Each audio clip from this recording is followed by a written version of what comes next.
তিরিশের দশকের বাংলা সাহিত্যে কালজয়ী স্থান পেয়েছিলেন বিভূতিভূষণ বন্দ্যোপাধ্যায়। বিভূতিভূষণ বন্দ্যোপাধ্যায় তার বিভিন্ন লেখায় প্রকৃতিকে বিশেষভাবে স্থান দিয়েছেন ঠিকই, কিন্তু তার গল্প উপন্যাসে আমরা কখনোই দেখিনি যে এই প্রকৃতি কেবলমাত্র দৃশ্যপট হয়ে ধরা পড়েছে। বরং আমরা তার বিভিন্ন গল্প উপন্যাসে বারে বারে দেখেছি প্রকৃতি ও মানব জীবনের এক অবিচ্ছেদ্য মেলবন্ধনকে। কখনো কখনো তার বিভিন্ন গল্প এবং উপন্যাসে প্রকৃতিরই কোনো কোনো উপকরণ মানব জীবনের স্মৃতি বা সমাজ জীবনের বিভিন্ন বিষয়ের প্রতীক চিহ্ন হিসাবে দেখা দিয়েছে। হ্যালো স্টুডেন্টস, চলে এসেছি তোমাদের সামনে আমার আজকের নতুন ভিডিও নিয়ে। আমার আজকের ভিডিওর বিষয় প্রখ্যাত সাহিত্যিক বিভূতিভূষণ বন্দ্যোপাধ্যায় রচিত একটি বিশেষ ছোট গল্প পুঁইমাচা। সেই পুঁইমাচা, যে পুঁইমাচা 15 বছর বয়সের খেন্তি নিজের হাতে নিজের স্নেহে একেবারে সুন্দর করে বপন করেছিল, কিন্তু পরবর্তীকালে নিয়তির অমোঘ নিয়মে খেন্তিকে চলে যেতে হয়েছে। অথচ সেই পুঁইমাচা একেবারে শাখা প্রশাখা বিস্তার করে খেন্তির জীবন স্মৃতি হয়ে এবং সমাজের বিভিন্ন প্রথার প্রতীক হয়ে জলজল করে দাঁড়িয়ে রয়েছে এই গল্পের মধ্যে। পুঁইমাচা গল্পের মধ্যে দিয়ে লেখক বেশ কিছু বিশেষ বিষয়কে তুলে ধরতে চেয়েছেন, যেমন স্বাভাবিক গ্রাম্য কিছু দৃশ্য, গ্রাম্য দরিদ্র জীবনের সুখ দুঃখের কথা, তাদের বিভিন্ন পালা পার্বণের কথা, আমাদের সমাজের বিভিন্ন কুপ্রথা যেমন বাল্যবিবাহ, পণ প্রথা, এই সমস্ত দিক। সেই সঙ্গে আমরা এখানে দেখতে পেয়েছি এই দরিদ্র পীড়িত মানুষদের ছোট ছোট আশা আকাঙ্ক্ষার কথা। সর্বোপরি এই গল্পের মধ্যেই লেখক তুলে ধরেছেন এই বিভিন্ন বাধা বিঘ্নের মধ্যেও মানুষের যে চলমান জীবন, সেই জীবন যে থেমে থাকে না, সে যে তার নির্দিষ্ট নিয়মে চলতে থাকে, তারই একটা পূর্ণ প্রতিচ্ছবি। যাই হোক, 15 বছরের গোলগাল চেহারা, বড় বড় চোখ, শান্ত স্বভাবের মেয়ে হচ্ছে খেন্তি। সেই খেন্তি এই গল্পের প্রধান চরিত্র। আর গ্রামের দরিদ্র সহায় হরি চাটুর্যের জ্যেষ্ঠ কন্যা হচ্ছে খেন্তি। খেন্তির আরও 2 বোন ছিল, গল্পে তার উল্লেখ আছে একেবারে পরপর, যেটা তা হচ্ছে পুঁটি এবং রাধি। অর্থাৎ খেন্তির পরের যে বোন তার নাম পুঁটি এবং তার পরের বোন হচ্ছে রাধি। এই গল্পেই আমরা দেখেছি যে গ্রামের কালীময় মজুমদার নামক এক ব্যক্তি এই সহায় হরির বড় মেয়ে খেন্তির জন্য এক পাত্র স্থির করেছিল, সম্বন্ধ এনেছিল বলা যায়। তা সেই পাত্র সে কিনা মণিময় গ্রামের এক বিশেষ ধনী পরিবারের, মজুমদার পরিবারের ছেলে। তাদের প্রচুর জমি জমা সম্পত্তি আছে, কিন্তু ছেলে শিক্ষিত নয়। তবু এই পাত্রে খেন্তির বিবাহ স্থির করেছিল সহায় হরি, এমনকি তাদের আশীর্বাদ পর্যন্ত হয়ে গিয়েছিল। কিন্তু শেষ পর্যন্ত সেই বিয়ে ভেস্তে দিয়েছিল সহায় হরি নিজেই। তার কারণ হিসাবে লেখক এখানে বর্ণনা করেছেন বললে ভুল হয়। লেখক বলেছেন যে এই আশীর্বাদের মাস দুয়েকের মধ্যেই শোনা গেছিল যে ওই পাত্র নাকি তাদের গ্রামের কোনো এক নিম্নবিত্ত পরিবারের কোনো এক বধূর আত্মীয়দের কাছে প্রচণ্ড মারধর খেয়ে একেবারে শয্যাশায়ী হয়ে পড়েছে।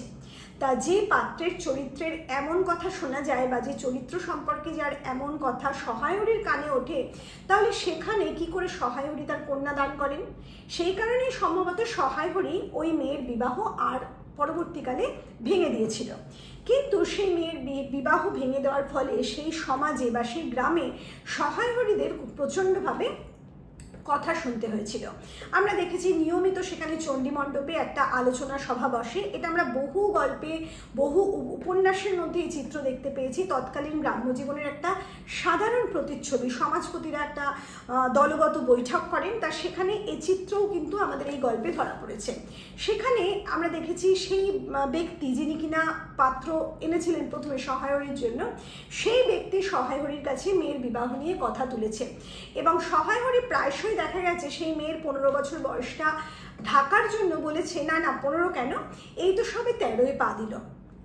কিন্তু প্রায়শই দেখা যাচ্ছে এখন কথা উঠছে এই সহায় হরির পরিবারকে নাকি একঘরে করে দেওয়ার সিদ্ধান্ত নিতে চলেছে এই গ্রামীণ সমাজ। তা এই আশীর্বাদ হয়েও বিয়ে ভেঙে যাওয়া, মেয়েকে বাড়িতে বসিয়ে রাখা, এই সমস্ত দিকের যে চিত্র তুলে ধরা হয়েছে এবং তার ফলে যে একঘরে হওয়ার পরিস্থিতি, সেই সমস্ত সংস্থার মানে বিরূপ পরিস্থিতির মধ্যেও আমরা দেখতে পেয়েছি খেন্তি অথবা সহায় হরি এই দুই চরিত্রের মধ্যে কিন্তু কোনো রকম হাওয়া লাগেনি বা কোনো দুঃখ বেদনা জেগে ওঠেনি বা কোনো আশঙ্কাও গড়ে ওঠেনি এই বিরূপ পরিস্থিতির জন্য। এবং ঠিক এই বিষয়টির জন্যই খেন্তির মা সহায় হরির স্ত্রী অন্নপূর্ণার মনের মধ্যে বিশেষ আশঙ্কা দেখা দিয়েছে এবং মেয়েকে পাত্রস্থ করতে না পারায় একঘরে হওয়ার যে আশঙ্কা, সেই আশঙ্কার ফলে প্রায়শই দেখা গেছে যে অশান্তির একটা বাতাবরণ তৈরি হয়েছে ওই দরিদ্র পরিবারটিতে। আমরা গল্পের মধ্যে দেখেছি যে সহায় হরি হয়তো কখনো দুপুরের দিকে ছুটে আসছে বাড়ির মধ্যে একটা বাটি সংগ্রহ করতে। তার কারণ হিসাবে লেখক বলেছেন অমুক খুঁড়ো নাকি খেজুর গাছ কেটেছেন, সেই গাছের রস সংগ্রহ করতে হবে তাকে, তাই সে দৌড়োদৌড়ি করে বাটি সংগ্রহ করতে এসেছে। আবার গল্পের কোথাও বা উল্লেখ হয়েছে সহায় হরি সারাদিন মাছ ধরবার জন্য ব্যস্ত হয়েছে ওই গ্রামেরই কোনো পুকুর বা নদীতে। এভাবেই সহায় হরিকে আমরা দেখতে পেয়েছি। অতএব মেয়ের বিবাহ নিয়ে কোনো উৎকণ্ঠা তার মধ্যে বিন্দুমাত্র দেখা যায়নি। এই জন্য বারবার তার স্ত্রী অন্নপূর্ণা তাকে বিভিন্ন রকম কথাবার্তা শুনিয়েছে, আকথা কুকথা বলেছে, কিন্তু তাতেও তার মধ্যে কোনো চরিত্রের কোনো হেরফের ঘটেনি। আবার অন্যদিকে আমরা খেন্তিকেও দেখেছি তার এই বিষয়ে তার মনের মধ্যে কোনো দুঃখ নেই, অবসাদ নেই, বেদনা নেই। তাকেও আমরা দেখেছি এই দৃশ্যে সে তার দুই বোনকে নিয়ে পাশের পাড়ার কোনো এক কাকার দেওয়া একগুচ্ছ পুঁইশাক হাতে করে বাড়িতে উঠোনে প্রবেশ করেছে দুপুরবেলা। এবং সেই ডাটাগুলোর চিত্র বর্ণনা করতে গিয়ে লেখক বলছেন মোটা মোটা লাল লাল ডাটা, এবং অন্নপূর্ণার কথায় জানা যায় বা বোঝা যায় সেই ডাটাগুলো হয়তো ওই ব্যক্তি ফেলে দিত, কিন্তু ফেলে না দিয়ে তার মেয়েকে দিয়ে দিয়েছে। বিষয়টা অন্নপূর্ণা অত্যন্ত রেগে উঠেছে যে যে জিনিস মানুষ ফেলে দেয় সেই জিনিস তুমি একেবারে উপহার স্বরূপ বাড়িতে নিয়ে এসেছো। এছাড়া মেয়ের যে বিবাহ হচ্ছে না, সে ধিঙ্গি মেয়ে, সে ঘুরে ঘুরে বেড়াচ্ছে গ্রামের মধ্যে, এই বিষয়টা নিয়ে বারবার খোঁটা দিয়েছে, বিভিন্ন আকথা কুকথা সে মেয়েকে বলেছে। কিন্তু আমরা দেখেছি খেন্তির চরিত্রে একটা শান্ত ভাব, সে কখনোই মায়ের কথায় কোনো রাগ দেখায়নি, মায়ের কথায় মায়ের সাথে কোনো মুখ তুলে কোনো কথা বলেনি, বরং তার কথা শুনে, মায়ের কথা শুনে সে তার হাতের আঙুল আলগা হয়ে গেছে, শাকের ডাটাগুলো মাটিতে লুটিয়ে পড়েছে। অন্নপূর্ণা তখন হয়তো তার ছোট মেয়ে রাধিকে বলেছে যে ওগুলো তুলে দূর করে ফেলে দিয়ে আসে, সে যেন বাড়ির বাইরে। আবার এই অন্নপূর্ণাকেই আমরা দেখতে পাই যে রাধি যখন সেই শাকগুলো দূরে ছুঁড়ে ফেলে দিয়ে এসছে, তখন সকলের চোখের আড়ালে সেই সমস্ত শাকের ডাটা কুড়িয়ে আনতে অন্নপূর্ণাই ব্যতিব্যস্ত হয়ে পড়েছে। সেই সমস্ত ডাটা আর খুঁজে পাওয়া যায়নি, কারণ কিছুটা ছায়ের গাদায় পড়ে গেছিল, ডোবায় পড়ে গিয়েছিল।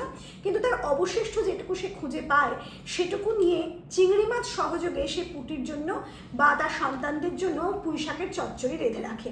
আবার আমরা দেখেছি এই অংশ বা এই দৃশ্যটি বর্ণনা করার সময় অন্নপূর্ণা বা সহায় হরির পরিবারের একটা দারিদ্র্যের চিত্রও ধরা পড়েছে ওই খেন্তির সংলাপের মধ্যে দিয়ে। খেন্তি যখন সহায় হরিকে বলছে বাবা গয়া পিসির কাছ থেকে এই চিংড়ি মাছও নিয়ে এসছি চেয়ে চিনতে, গয়া পিসি কিছুতেই দেবে না, বলছে যে তোর বাবার কাছে 2 পয়সা আগের দাম হিসেবে বাকি রয়েছে, সেটাও এখনো পায়নি। কিন্তু প্রচুর অনুরোধ উপরোধ করে সেই সামান্য কিছু মাছ সে পাতায় করে বোনের হাতে দিয়ে নিয়ে এসেছে বাড়িতে। এই যে চিত্র ধরা পড়ছে এখানে, তার পরিবারের একটা দারিদ্র্যের যে চিত্র, সেটা আমরা সহজেই দেখতে পাই বা বুঝতে পারি। তা যাই হোক, আমরা দুপুরবেলা দেখেছি যে অন্নপূর্ণা যখন সন্তানদের খেতে দিচ্ছে, তখন ভালোবেসে ওই খেন্তির পাতেই একটু বেশি করে চচ্চড়ি তুলে দিচ্ছে এই অন্নপূর্ণা। আসলে তার ভেতরের যে মাতৃস্বরূপা মা, যে স্নেহময়ী মায়ের চিত্র, সেটাই যেন তুলে ধরেছেন লেখক এই গল্পে অন্নপূর্ণার চরিত্রের মধ্যে দিয়ে। এই অন্নপূর্ণার চরিত্রের মধ্যে আমরা বিভূতিভূষণ বন্দ্যোপাধ্যায় সেই পথের পাঁচালীর সর্বজয়ার যেন রূপ ফুটে উঠতে দেখতে পাই। যে সর্বজয়া তার দুর্গার জন্য কখনো কখনো রাগ প্রকাশ করেছে, কখনো কখনো সেই দুর্গার প্রতি পরম ভালোবাসা ঝরে পড়েছে সেই সর্বজয়ার বিভিন্ন আচরণে। এখানেও যেন আমরা অন্নপূর্ণাকে সেই সর্বজয়ার মতোই দেখতে পাই। আর দুর্গার চরিত্রও আমরা কিন্তু এই খেন্তি চরিত্রের মধ্যেও কিন্তু সেই দুর্গা চরিত্রেরও একটা ছোট্ট ছায়া লক্ষ্য করি। সে যাই হোক, এই চিত্র তো আমরা দেখছি, তারপরেও আমরা দেখেছি পৌষ পার্বণের যে চিত্র এখানে লেখক তুলে ধরেছেন, সেখানে গ্রাম্য জীবনে পৌষ পার্বণ পালনের যে রীতি সেটাও তুলে ধরতে চেয়েছেন লেখক। আমরা দেখেছি দরিদ্রের ঘরে যেমন সাধারণ ছোট্ট করে পৌষ পার্বণ পালা হয়, পাশাপাশি ধনীর ঘরে বড় করে পৌষ পার্বণের পালা হয়, সেখানে অতিথিকে আপ্যায়ন করা হয়, দুবেলা পেট ভরে খাওয়ানো হয়, কিন্তু দরিদ্রের ঘরে সেগুলো সম্ভব হয় না। যাই হোক, সেই পৌষ পার্বণের দিনে আমরা দেখেছি অন্নপূর্ণা তার যত্নের সাথে পিঠে রান্না করছে বা তৈরি করছে এবং খেন্তি তাকে সাহায্য করছে বিভিন্ন কাজে। এই দৃশ্যের মধ্যেও আমরা ভোজন রসিক খেন্তির একটা চিত্র দেখতে পেয়েছি। আমরা কিন্তু গল্পের প্রথমে বলতে ভুলে গিয়েছি যে এই যে খেন্তি, 15 বছরের খেন্তি যার বিবাহ ভেঙে গিয়েছিল, সে কিন্তু অত্যন্ত ভোজন রসিক ছিল।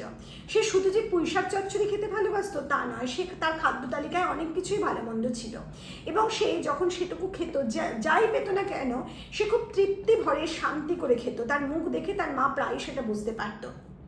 তা যাই হোক, এইরকম পৌষ পার্বণের দিনে আমরা দেখেছি অন্নপূর্ণা যখন খেতে দিচ্ছেন, পিঠে তৈরি করছেন, তখন সযত্নে মেয়েদের হাতে কখনো নারকেল কোড়া তুলে দিয়েছেন, কখনো বা খেন্তির জন্য আলাদা সরিয়ে রেখেছেন সেই নারকেল কোড়া, কারণ সে অন্য কাজে ব্যস্ত ছিল।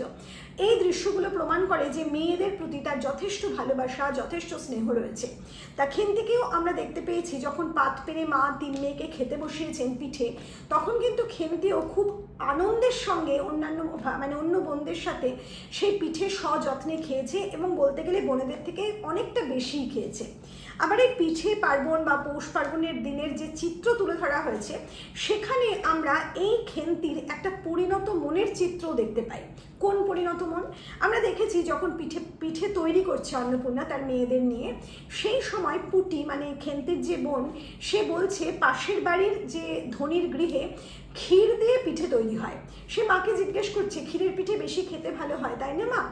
তখন কিন্তু এই যে অন্নপূর্ণা, সে কোনো উত্তর দেওয়ার আগেই ব্যস্ত হয়ে সেই কথার উত্তর দিয়েছে খেন্তি এবং সে মায়ের দিকে আর চোখে তাকিয়ে খেন্তি পুটিকে বলে যে ধুর, ক্ষীর দিলেই কখনো পিঠে খেতে ভালো হয় না।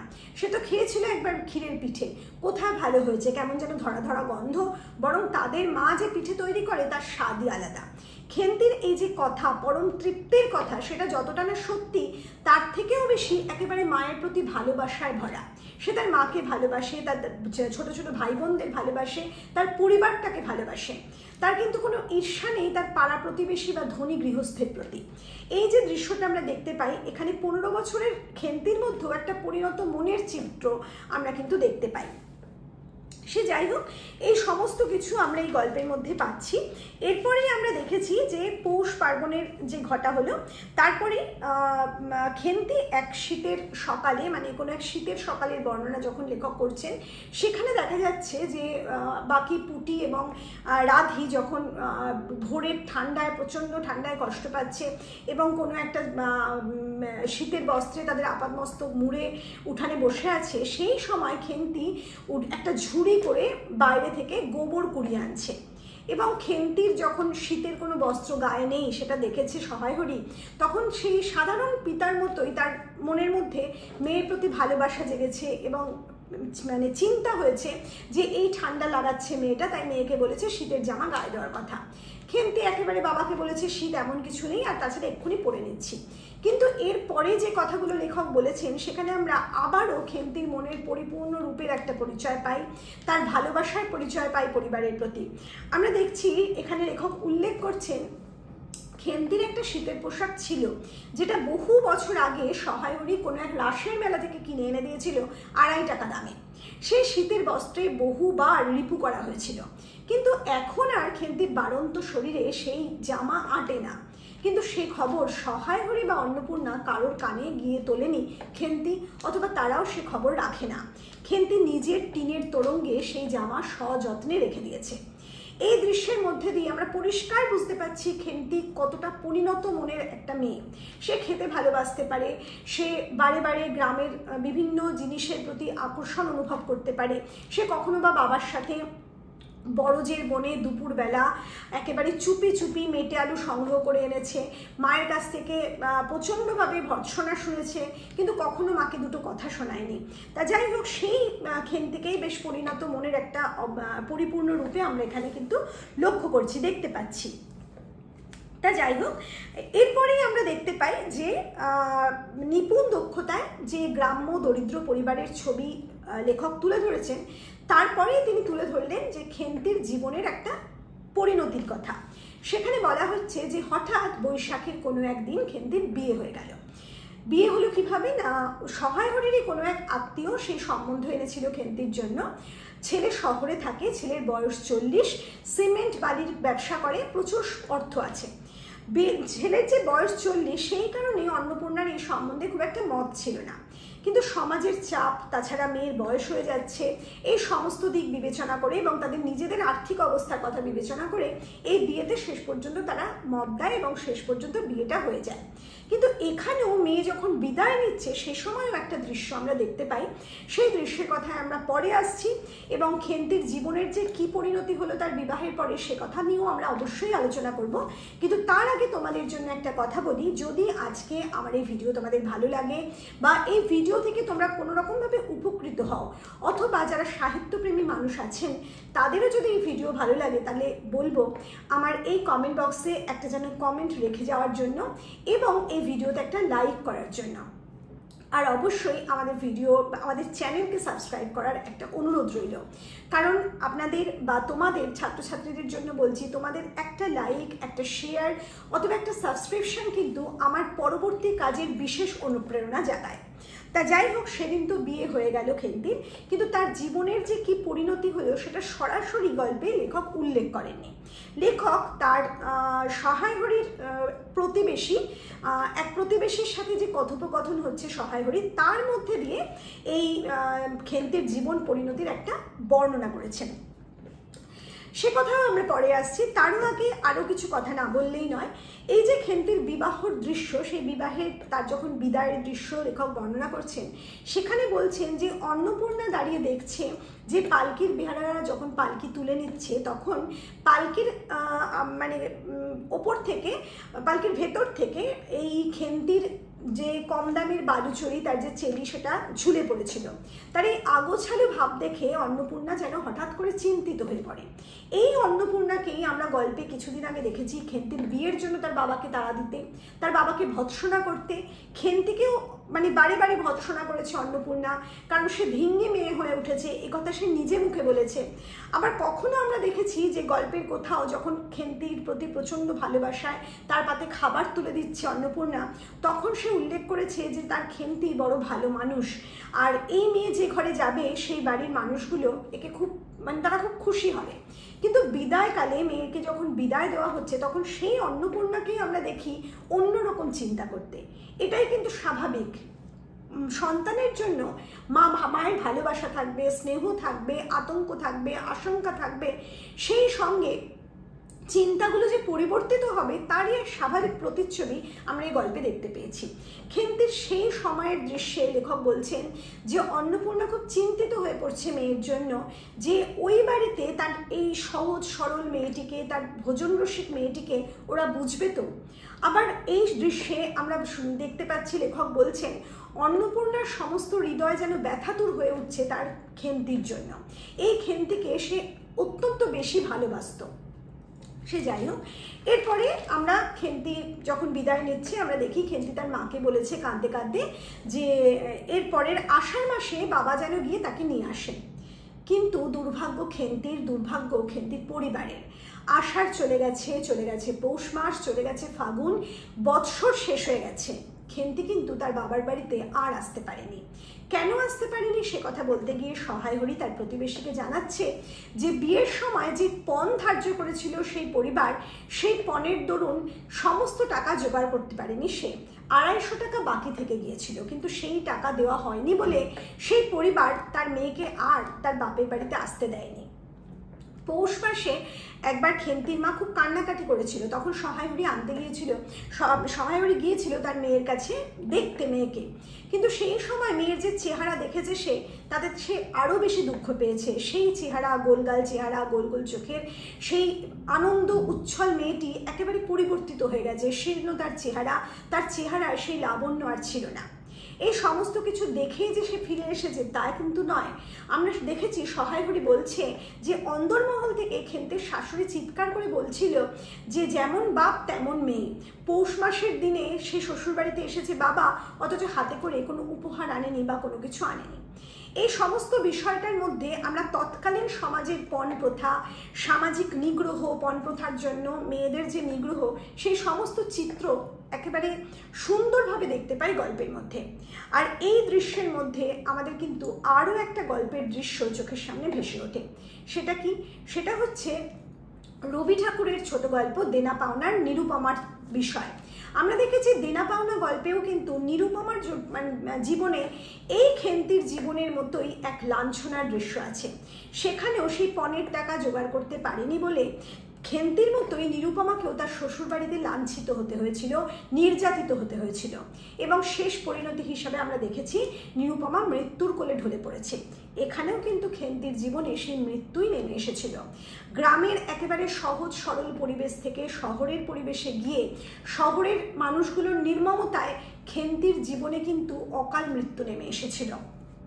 আমরা শুনছি যে সহায়হরি যে কথাগুলো বলছে সেখানে দেখা যাচ্ছে যে সে বলছে যে খেন্তির বসন্ত হয়েছিল, সে শুনেছে, এবং তার শ্বশুরবাড়ি সেই বসন্তর অবস্থায় তার মেয়েকে নিয়ে এই সহায়হরির শহরের কোনো বোনের বাড়িতে দিয়ে এসেছিল, দুঃসম্পর্কের কোনো বোনের বাড়িতে, এবং কালীঘাটে ওই বোনের সাথে ওই খেন্তির শ্বশুরবাড়ির মানুষের পরিচয় হয়েছিল বা দেখা সাক্ষাৎ হয়েছিল। পরবর্তীকালে অসুস্থ খেন্তিকে নিয়ে তারা তার বাড়িতেই তুলে দিয়ে আসে। এমনকি খেন্তির পরিবারের কাছে তার অসুস্থতার খবর বা সেই বাড়িতে তুলে দিয়ে আসার খবরও বিন্দুমাত্র দিয়ে যায়নি তার শ্বশুরবাড়ির লোক। এমনকি সহায়হরি একথাও বলেছে যে সেই পরিবারটা এতটাই চামার যে খেন্তির যখন অসুখ করেছিল তার গায়ের গয়নাগুলোও খুলে নিয়েছিল। কাজে শহুরে এক ধনী পরিবারের একেবারে নিকৃষ্ট মনের চিত্র যেন লেখক নিপুণ দক্ষতায় খুব সামান্য অংশের মধ্যে দিয়ে তুলে ধরেছেন পাঠকের সামনে।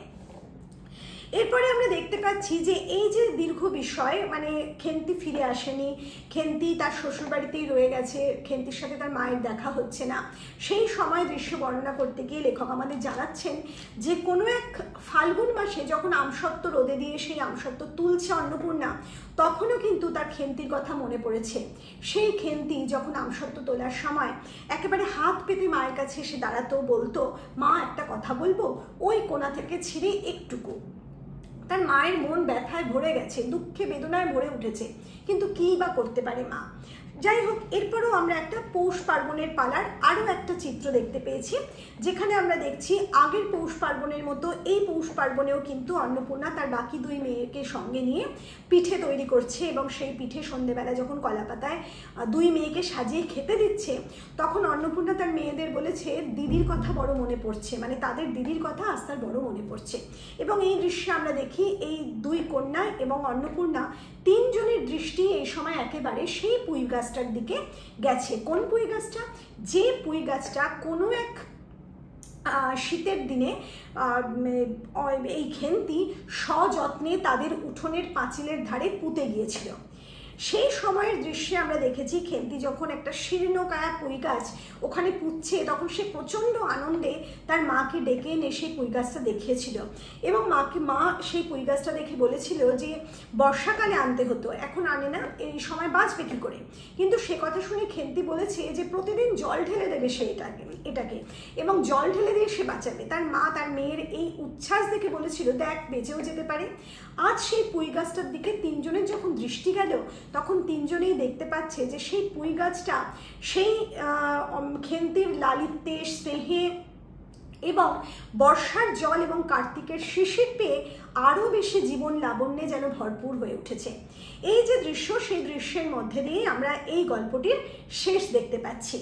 আর এই যে ছোট গল্পটার কথা আমরা বলছি, সেই ছোট গল্পটার আরেকটা বিষয় তোমাদের জেনে রাখা দরকার, সেটা হচ্ছে এই পুঁই মাছা গল্পটার প্রথম প্রকাশ হয়েছিল প্রবাসী পত্রিকায় 1931 খ্রিস্টাব্দে, এবং পরবর্তীকালে 1938 খ্রিস্টাব্দে বিভূতিভূষণ বন্দ্যোপাধ্যায়ের মেঘ মল্লার নামে একটা গল্পগ্রন্থ প্রকাশ হয়। সেই গল্পগ্রন্থে এটি একটি ছোট গল্প হিসাবে স্থান পেয়েছিল। তা যাই হোক, এই স্থানে গল্পটার সমাপ্ত ঘটিয়েছেন লেখক, কিন্তু এখানেই কিন্তু সব কিছু শেষ হয়ে যায় না। তোমাদের মনে প্রশ্ন জাগতে পারে বা তোমাদের পরীক্ষাও এই প্রশ্ন আসতে পারে যে গল্পের সমগ্র অংশ জুড়ে খেন্তির জীবনচিত্র বা তার পরিবারের দুর্দশার গল্প বা গ্রামীণ জীবনের দরিদ্র পরিবারের চিত্র চিত্রিত হয়েছে, অথচ কেন গল্প লেখক সামান্য একদিনে পুঁতে রাখা ওই পুঁই গাছটাকে অবলম্বন করে এই গল্পের নাম পুঁই মাচা রাখলেন? এই গল্পের এই প্রশ্নের উত্তর কিন্তু খুব সহজ এবং সাবলীল। কারণ আমি গল্পের এই ভিডিওর শুরুতেই বলেছি, বিভূতিভূষণ বন্দ্যোপাধ্যায় তার গল্পে, তার উপন্যাসে বারে বারে প্রকৃতিকে আশ্রয় করেন, কিন্তু সেই প্রকৃতির দৃশ্যপট হয়ে ধরা দেয় না। এখানেও কিন্তু প্রকৃতির বিভিন্ন বর্ণনা আমরা দেখতে পেয়েছি এবং শেষ পর্যন্ত এই পুঁই মাছা গল্পের নামকরণে রয়েছে এবং পুঁই মাছার বর্ণনায় গল্পের সমাপ্তি ঘটছে। আবার গল্পের শুরুতেই আমরা দেখেছি পুঁই শাকের ডাঁটা নিয়েই খেন্তি প্রবেশ করছে। এই সমস্ত কিছুর মধ্যে দিয়ে খেন্তির ভালোবাসা যেমন পুঁই চচ্চড়ির প্রতি আছে সেটা আমরা জানতে পারি, সেই সঙ্গে একথা না বললেই নয় যে এই পুঁই মাচাটা কিন্তু এই গল্পে শুধুমাত্র খেন্তির ভালোবাসার পুঁই চচ্চড়ির একটা বিষয় নয় বা সাধারণ কোনো পুঁই মাচা নয়। এই পুঁই মাচা আসলে এই গল্পের একটা প্রতীকী ব্যঞ্জনাময় নামকরণ।